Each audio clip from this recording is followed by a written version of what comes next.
Okay, now let's come to the topic that we are actually after in this course. After all the revisions, we dig and dive in the field theory and quantize it. Okay, remember the general solution of the classical real Klein-Gordon equation of motion, right? So this is the phi, the field and position space, where we sum over all the plane wave solutions, all the modes that we showed that there are solutions for momentum p, and we sum them over all the spatial momenta by taking this integral where we introduce this normalization factor, and we will see why it's useful in this lecture actually. Good. Now, to do the quantization, we do again a seemingly simple step by taking the coefficients that were before a and a star here to be a and a dagger that we learned about in the last lecture. And those will be creation and annihilation operators of the harmonic oscillator with the corresponding momentum p, right? And since we take it to be extended over the entire space-time, we can think of it as having a collection of harmonic oscillators spread through the entire space-time, just little springs with some spring constant mass that can be excited throughout the space-time. That's the picture. But mathematically, we just take the general solution and promote those coefficients, the wave coefficients, to creation and annihilation operators. We can immediately write the conjugate momentum, that is phi dot, or that we also call pi, by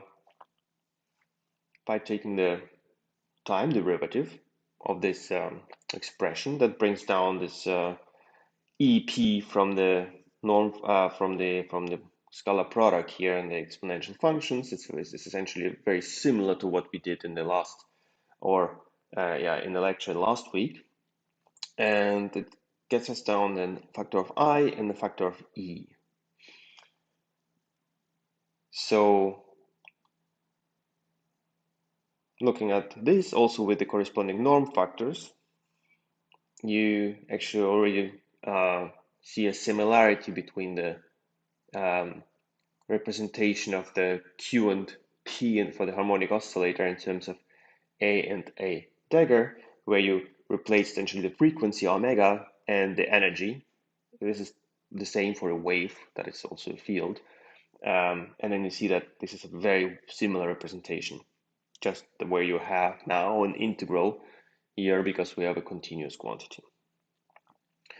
Well, they have canonical commutation relations, similarly to the quantum mechanical quantities, or P and Q.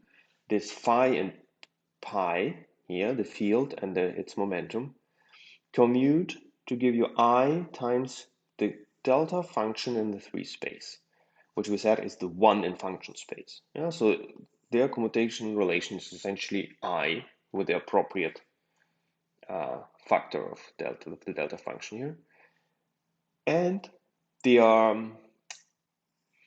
commutation relations between phi between themselves and pi are equal to 0. We can show that this is equivalent to commutation relations for the A and A dagger coefficients in the fields.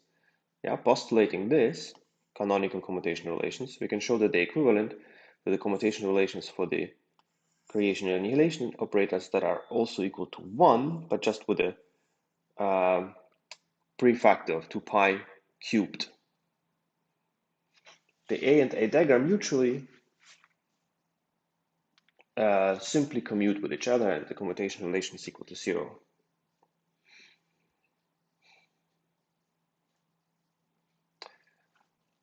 Good.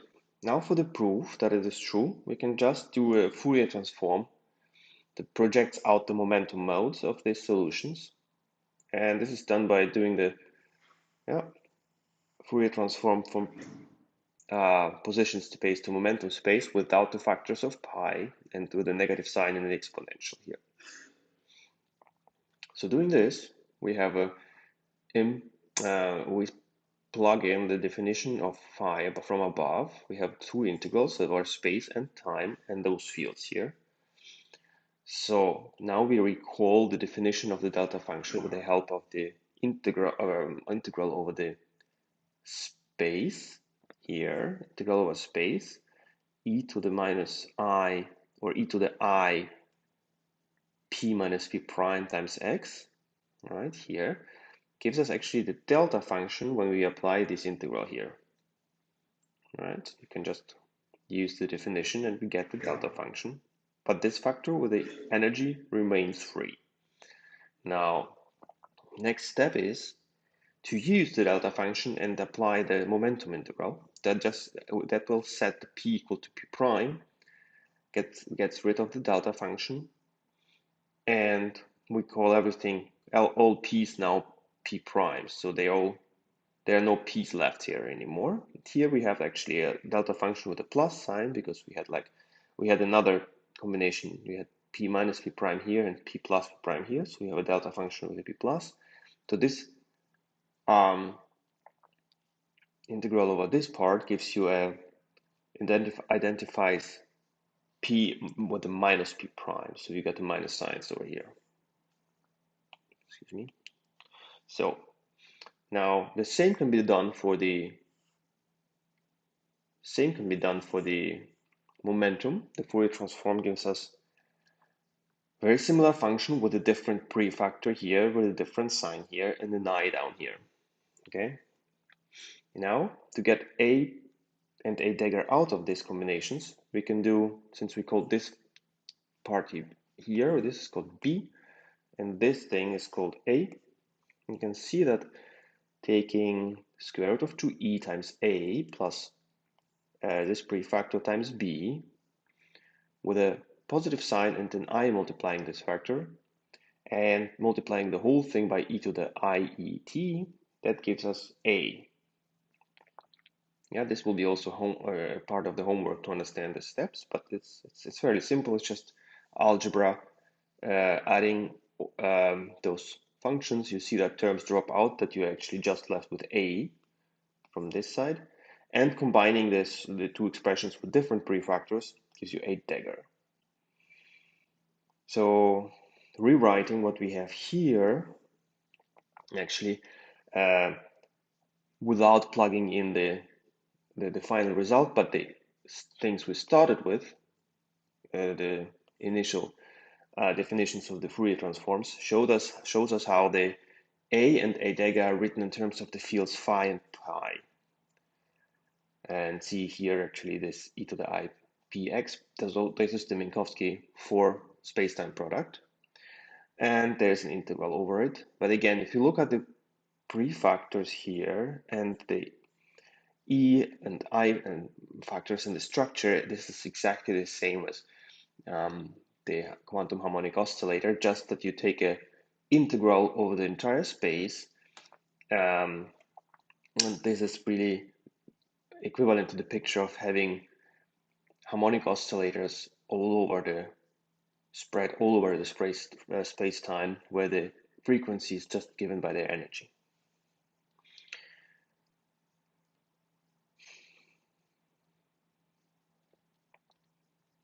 Right? Now, a reminder again. Recall what are actually phi dagger and pi dagger. So if I take the conjugation of Hermitian conjugate of A, I get the minus I here, but I also conjugate phi and pi, but they don't seem to change, right? This is exactly because phi and pi are Hermitian operators, because they, yeah, we can take expectation values of them and they represent physical observables like positions and momenta. Yeah, that's why they have to be Hermitian in order to have real eigenvalues. Same story in quantum field theory as in quantum mechanics in this regard. Okay, Now we can compute actually what we were after, the a and a dagger commutator. Plugging those in, we can rewrite this double integral here. We take the summation over x here is a dummy variable, so we have to take different summations over x when we take two of those different operators, not to confuse them. So we have to take dx and dx prime integrals. We have this e to the ipx minus times e to the minus I p prime x prime, because they're functions of p prime and p, and integrated over x prime and x. Taking this, and we can rewrite there this expression in terms of commutators of phi and pi here and here with a three factor second that we can just algebraically figure out. And finally, we know what the canonical commutation relations for phi and pi are. That gives us this delta functions here. And then performing one of the integrals, say we integrate over dx prime, sets x to x prime everywhere. So this is, we now only have x. And okay, now we see here, again, the three-dimensional integral over e to the minus pi, p minus p prime times x, which is the just 2 pi cubed times the delta function, p minus p prime. So this is a delta function that will set p equals to p prime. And we have this function here. That looks a bit scary, but it's actually very simple once when when p goes to p prime, because this goes to 2, they cancel this 2, the square root of it goes to 2e, the 2 cancels the 2's, and this goes to square root of e squared, which is just e, and cancels this e up here. And if this is set to 1, ep goes to 0, ep goes to ep prime, this vanishes, the exponential becomes 1, so the entire thing here goes to 1 when we apply this delta function. So in fact, this is just equal to the delta function itself, because the one that will not change anything as long as the delta function is really the delta function, which it is. So now we showed that the commutator between a and a dagger of this field creation and annihilation operators is equal to the delta function, given the canonical commutation relation for the fields and the field momenta. This is what we wanted to do. Similarly, plugging in the definitions, we can show that they are a and a dagger commute with themselves at even a different momenta. Okay, finally, we can now come to the Hamiltonian of the system. We remember the Hamiltonian is the momentum squared times this tension factor squared times the mass factor squared. And we can now insert in this Hamilton, which is the energy function, the mode decomposition for phi and pi. And again, if we have, for example, phi squared, we have in the one mode decomposition a certain integral over an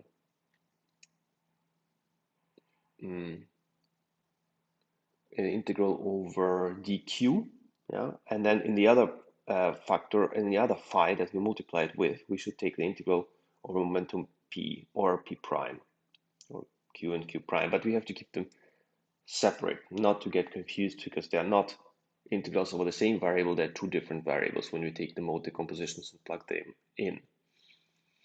So we also have then to, after we plug in the decomposition, integrate over the spatial variables.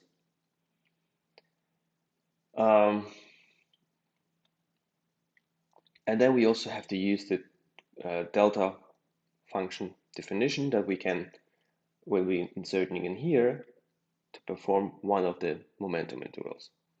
This will be also part of the homework, and we will discuss it after the problem sheet, but I just tell you here the strategy, how this should be done.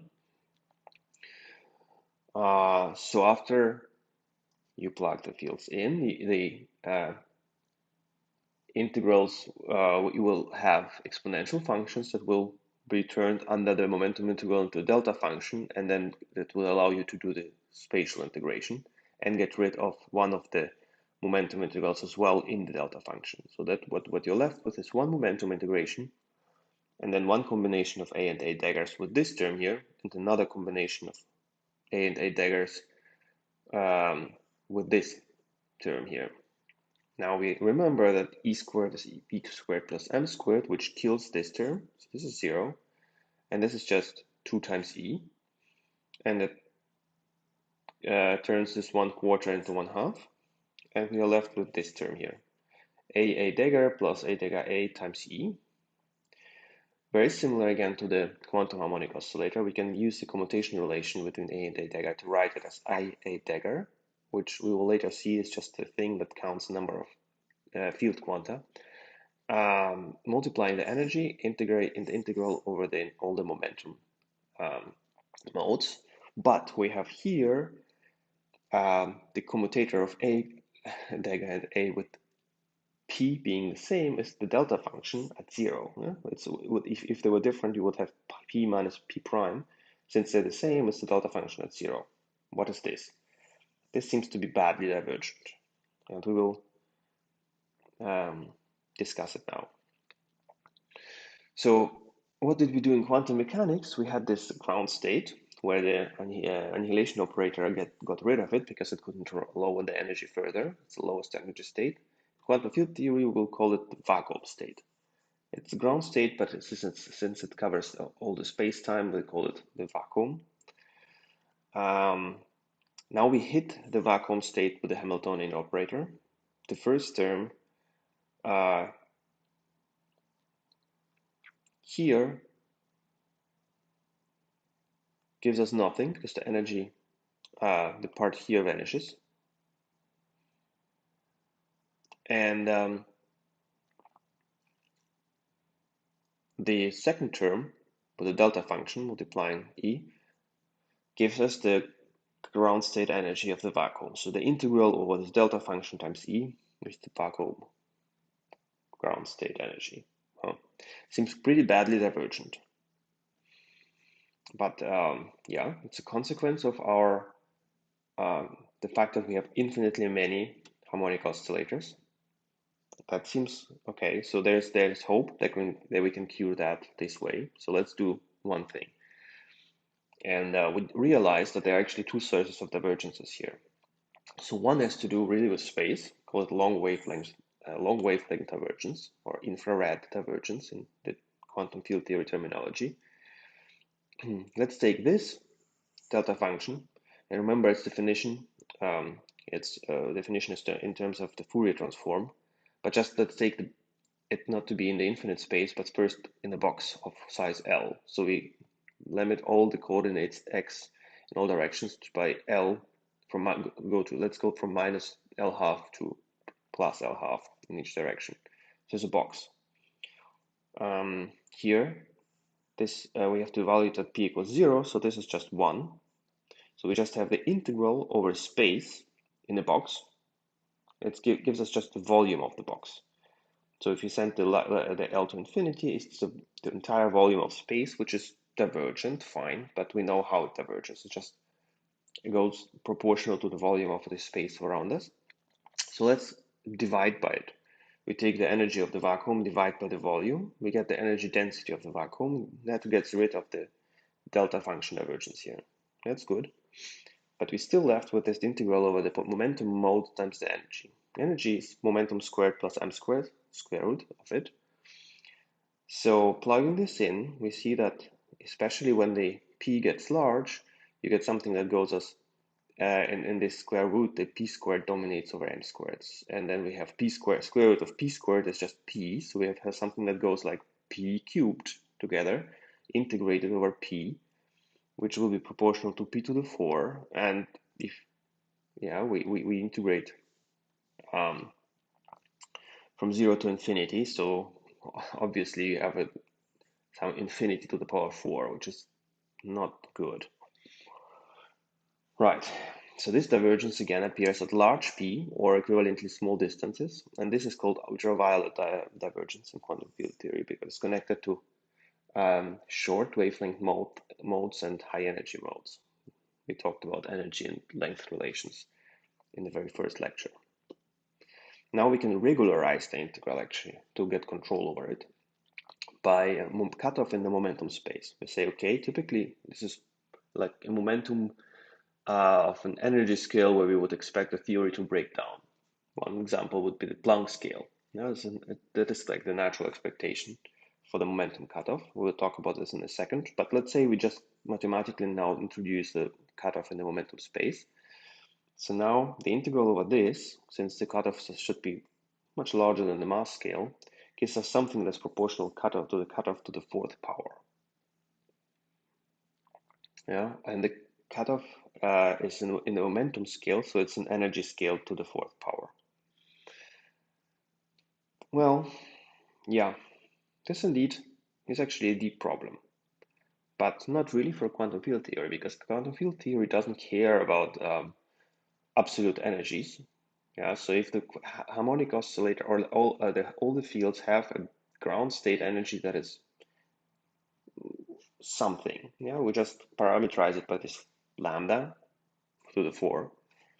But all the processes, all the things we can calculate will not be affected because we're only sensitive to differences in energy. So we actually don't care about this infinity. So regularizing it and just throwing it away from our calculations doesn't make our life hard. It makes it actually easy. So in that sense, for quantum field theory, this is not a problem. But if we consider gravity, this is like a little excursus, this thing becomes actually a problem because gravity is sensitive to absolute energy and is sourced by all the energy it sees. And well, so we find a constant, gigantic energy density throughout the empty space. And we didn't really derive, or we will not derive or discuss the equations of general relativity, but I can tell you that the consequence of this giant energy density that is not changing when you even expand in large space, still having the same energy budget, tells you that space will tend to exponentially grow if the sign of this energy density is positive, with a rate that goes like lambda squared divided by the Planck scale. So this will be a big number. You know? So if lambda is big, again, as we are expected to be of order the Planck scale, for example, this will be a gigantic number. And that would mean that the universe expands very fast. In other words, all the speeds, all the points even close to us, move away very fast from one another. And that means that a point that is even slightly further away than a tiny distance from each observer would be moving away faster than the speed of light. And this is not inconsistent because it's not moving through space, it's the space that expands itself. And since velocity is then proportional to the distance, that if the distance is large enough, the velocity can exceed the speed of light. But that just means that the point stops to be causally connected to us, which means that the universe, when any observer in the situation perceives, would be tiny, essentially microscopic. Well, the reality is pretty much not microscopic universes everywhere. It's quite different. It's giant universe. Our universe, compared to that, is really tremendously huge. And this has to do with the fact that this lambda term, in theory or in reality, is actually very small. It's non-zero. It has been measured that the universe actually expands accelerated in an accelerated way, which is again a bizarre phenomenon. It would be the same type of physics when you throw away a rock from the Earth and it keeps accelerating when it flies through space. So it seems a bit not really compatible with common sense, but in relativity it actually works and it doesn't contradict Einstein's equations. So this term can be present in Einstein's equations. Just the observation tells us that it has to be tiny, of order of milli-electron volts, which is much smaller, let's say, for example, than even the electron mass.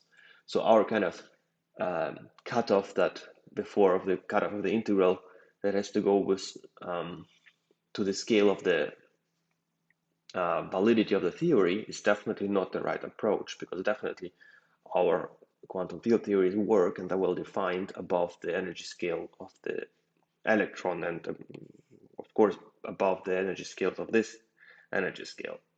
So this regularization procedure is not really the physical way to get and derive this energy term here. So why this gigantic this quantity that appears naively to be gigantic in quantum field theory is actually tiny in reality?